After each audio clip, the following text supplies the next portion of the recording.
আসসালামু আলাইকুম। কিছুক্ষণ আগে ল্যান্ড করলাম আজারবাইজানের বাকু এয়ারপোর্টে। আসছি অনেক বড় ট্রানজিট করে, অনেক দূর থেকে, পুরো একবারে ক্লান্ত হয়ে গেছি। এত বড় ট্রানজিট আমার জীবনে আমি আসলে কখনো করি নাই। খুব লং টাইম ছিল। আচ্ছা, অ্যানাউন্স হচ্ছে। আচ্ছা, আমার ইমিগ্রেশন অলরেডি কমপ্লিট হয়ে গেছে। ইমিগ্রেশন করে বের হয়ে গেছি। ইমিগ্রেশনে যখন লাইনে ছিলাম, আমার সাথে প্রচুর পরিমাণে পাকিস্তানি, আমার ফ্লাইটে আর ইন্ডিয়ান ছিল। আমি মনে হয় একজন বাংলাদেশি, আর বিদেশে হয়তো অ্যারাবিয়ান কিছু ছিল আর কি।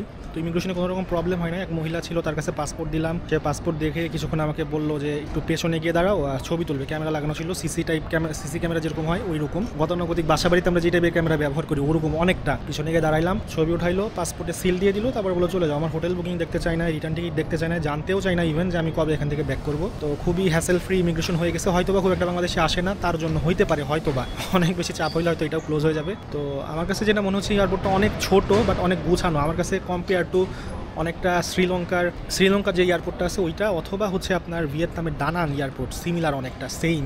খুবই ছোটোখাটো, তেমন কোনো কিছুই নাই। জাস্ট এখান থেকে হোটেল বুক করাইছিল আমার। আমি বোল্ট নামে একটা অ্যাপ চলে, যেটা আমি থাইল্যান্ডেও চালাইছি। বোল্টে গাড়ি বুক করে কিছুক্ষণের মধ্যেই বের হয়ে যাবো এখান থেকে, হোটেলে চলে যাবো। প্রচুর ঠান্ডা, অনেকটা চায়নার মতো আবহাওয়া। বাইরে টুকটাক রোদ আছে, বাট খুব শীতল বাতাস হচ্ছে, চায়নাতে যেরকম হয় সব সময় সেই ওইরকম। তো পাহাড়ি কিছু অঞ্চল আছে যেগুলোতে অনেক শীত পড়ে, এখানেও মোটামুটি শীত শহরের মধ্যে, রাজধানীতে। তো গাড়ি বুক করে ফেলছি আমি, কিছুক্ষণের মধ্যেই বের হয়ে যাব। ধন্যবাদ সবাইকে।